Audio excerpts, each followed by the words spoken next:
Now, let me have the privilege and honor to invite His Excellency Sri Narendra Modi, Prime Minister of India, to deliver his address. Your Excellency, please.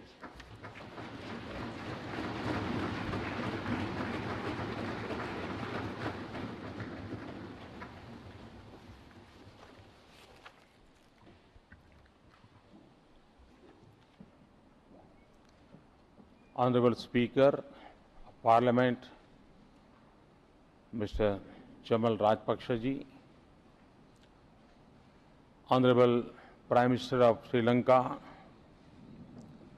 Shriman Ranil Wickremesinghe ji, Honorable Leader of the Opposition, Mr. Nimal Siripala de Silva, Honorable Members of Parliament, distinguished guests, I am truly delighted to visit Sri Lanka, a land of beauty, culture, and friendship. I am deeply honored to be in this Parliament. I am conscious of its rich history. This Parliament represents one of Asia's oldest democracies and one of its most vibrant. Long before many others in the world, Sri Lanka gave every individual a vote and voice. To the people of Sri Lanka, Ayubowan, Vanakkam, I bring the greetings of 1.25 billion friends and millions of fans of Sri Lanka cricket. I bring the blessings from the land of Bodh Gaya to the land of Anuradhapura. I stand here in respect of our shared heritage and in commitment to our shared future. Last May, when I took the oath of office, I was honored by the presence of South Asian leaders at the ceremony. Their presence was celebration of democracy's march in our region. I was also recognition of our common destiny. I am convinced that the future of any country is influenced by the state of its neighborhood. The future that I dream for India is also the future that I wish for our neighbors. We in the region are on the same journey to transform the lives of our people. Our path will be easier, the journey quicker, and destination nearer when we walk step in step. As I stand here in Colombo and I look north toward the Himalaya, I marvel at our region's uniqueness of our rich diversity and our common civilizational links. We have been formed from the same elements and from our interconnected histories. Today, we stand together as proud independent nations, sovereign and equal. India and Sri Lanka do not have a land boundary, but we are the closest neighbors in every sense. No matter where you look in India or Sri Lanka, the many strands of our links, religion, language, culture, food, customs, tradition, and epic come together into a deep and strong bond of familiarity and friendship. Ours is a relationship that is beautifully defined by the journey of Mahindra and Sanghmitra. They carried the message of peace, tolerance, and friendship more than 2 millenniums ago. It is evoked by Kannagi, the central character of the great Tamil epic Silapathikaram, who is worshipped as a goddess, the Patini. In Sri Lanka, it lives in the Ramayana trail in Sri Lanka. It expresses itself in devotion at the Dargah of the Nagore, Anandavar, and the Christian shrine of Velankani.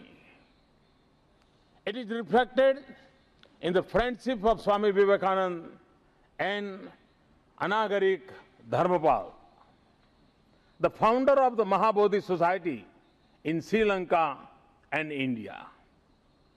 It lies in the work of Mahatma Gandhi's followers in India and Sri Lanka.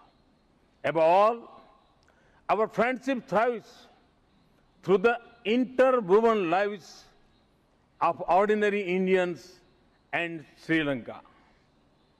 Our independent life began at about the same time. Sri Lanka has made remarkable progress since then. The nation is an inspiration for our region in human development. Sri Lanka is home to enterprise and skill and extraordinary intellectual heritage. There are businesses of global class here. Sri Lanka is a leader in advancing cooperation in South Asia. And it is important for the future of the Indian Ocean region. Sri Lanka's progress and prosperity is also a source of strength for India. So, Sri Lanka's success is of great significance to India. And as a friend, our good wishes and our support and solidarity have always been with Sri Lanka. And it will be always be there for you. For all of us in our region, our success depends on how we define ourselves as a nation. All of us in the region, indeed every nation of diversity, have dealt with the issues of identities and inclusion, of rights and claims of dignity and opportunity for different sections of our society. We have all seen its diverse expressions. We have faced tragic violence. We have encountered brutal terrorism. We have also seen successful examples of peaceful settlements. Each of us has sought to address these complex issues in our own ways. However, we choose to reconcile them. To me, something is obvious.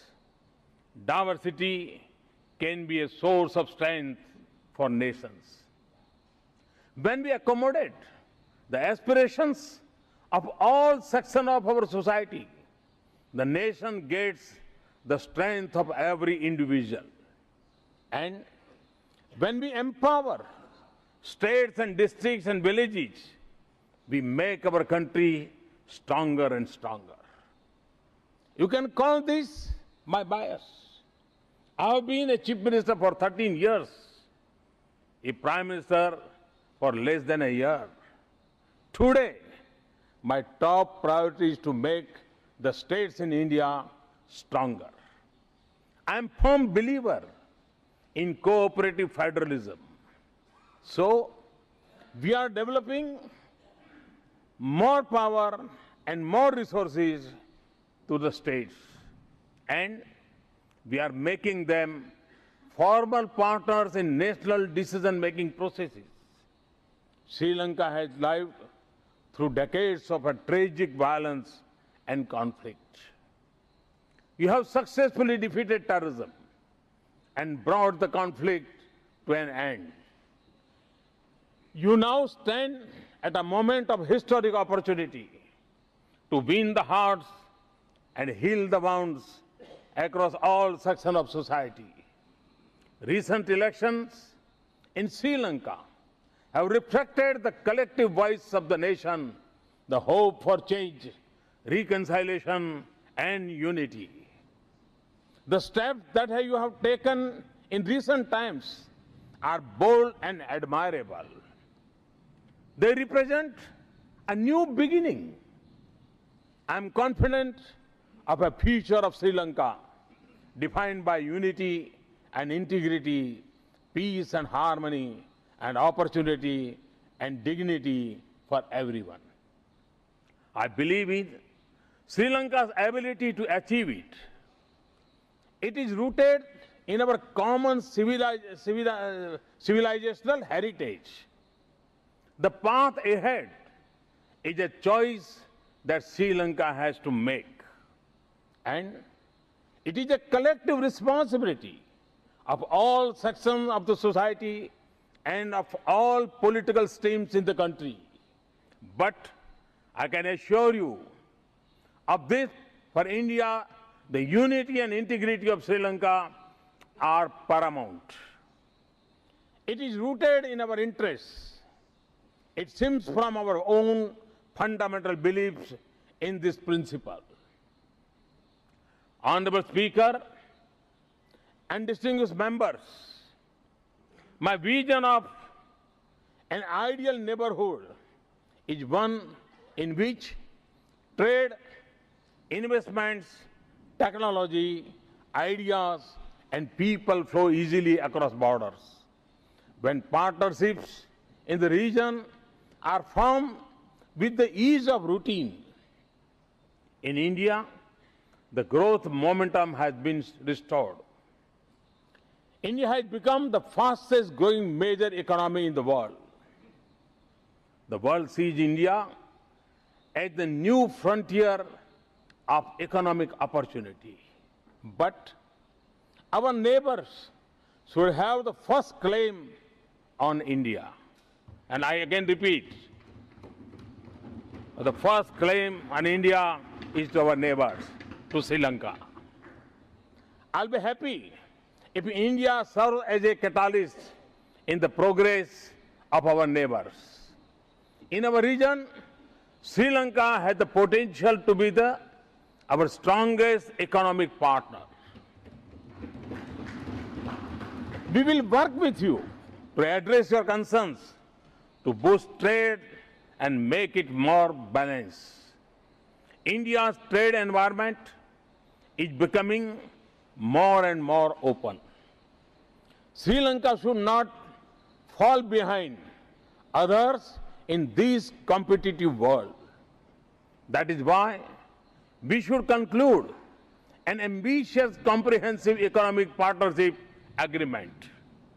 India can also be a natural source of investments for exports to India and elsewhere, and to build your infrastructure. We have made good progress today. Let us work together to harness the vast potential of ocean economy.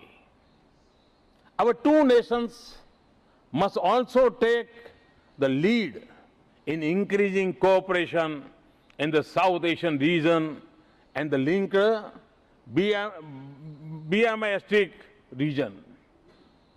Connecting this vast region by land and sea, our two countries can become engines of regional prosperity.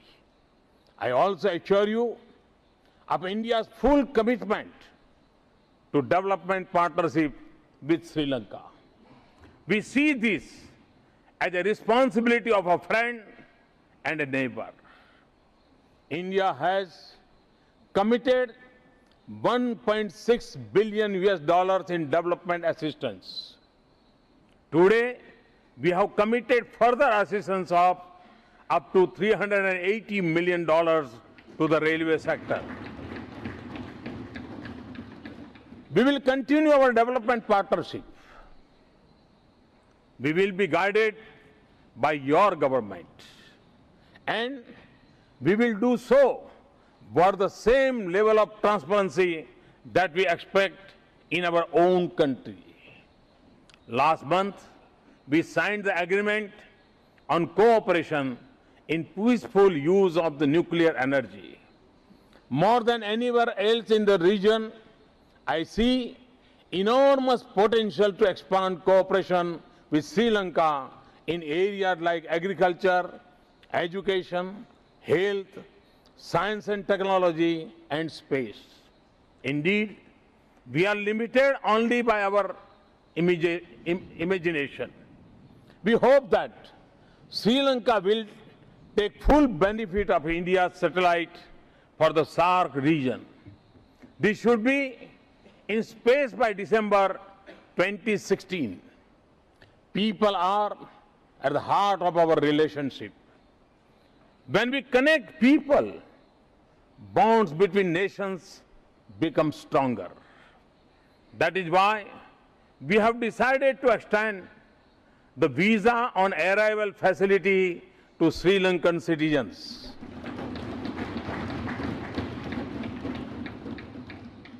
We will also increase connectivity between our countries.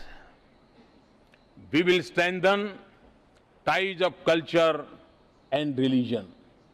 Last month, we announced reduction in fees for Sri Lankan nationals visiting National Museum in Delhi to see the Kapilavastu relics. We will bring our shared Buddhist heritage closer to you through an exhibition.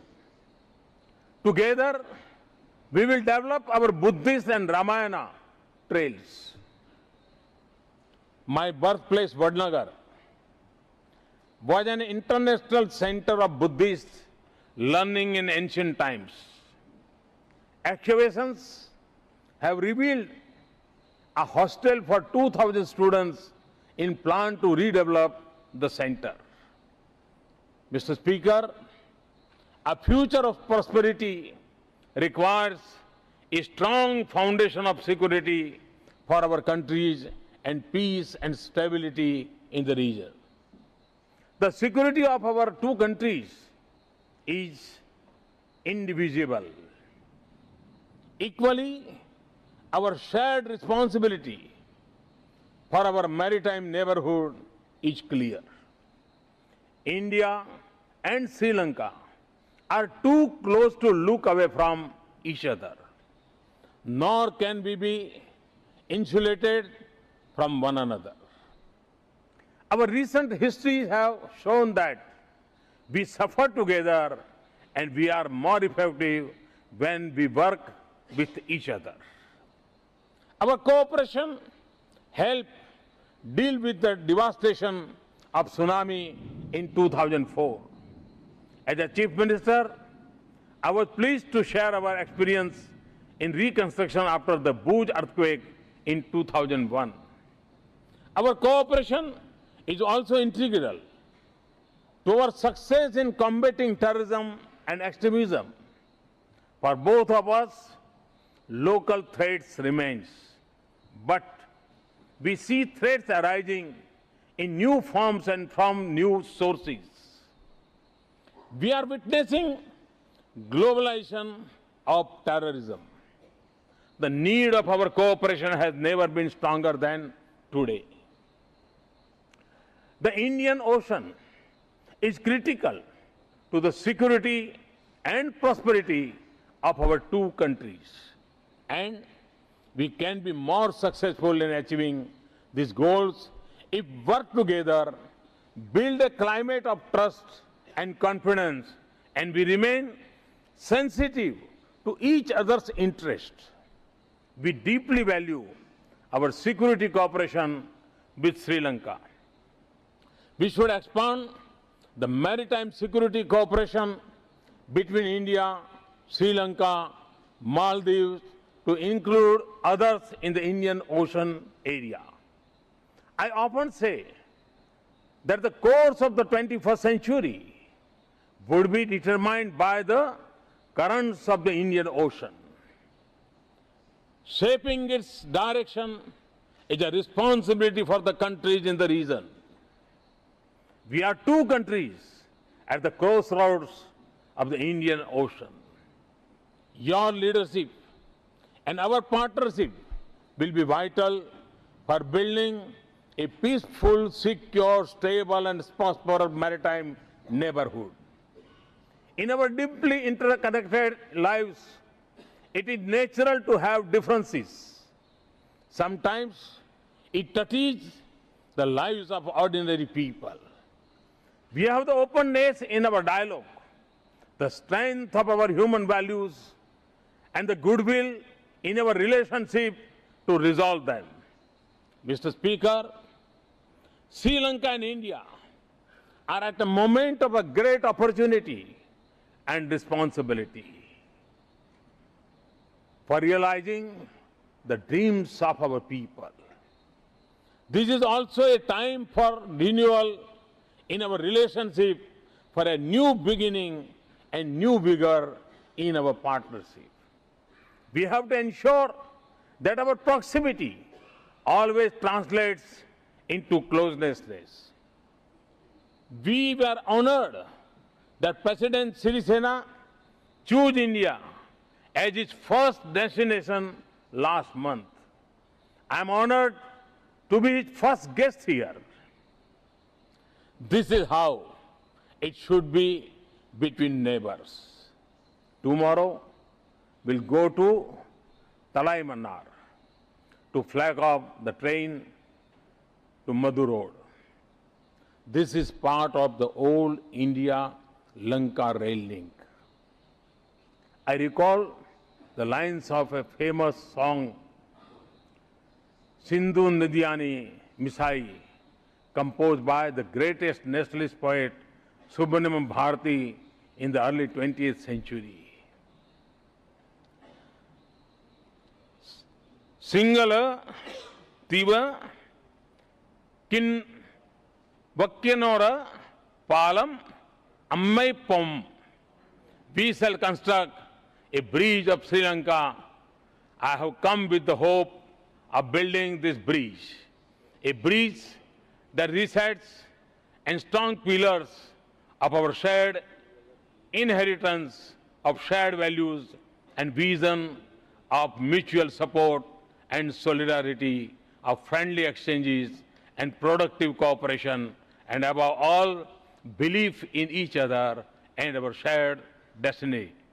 Thank you once again for the honor to be with you. Thank you very much. Thanks a lot. Thank you, Excellency.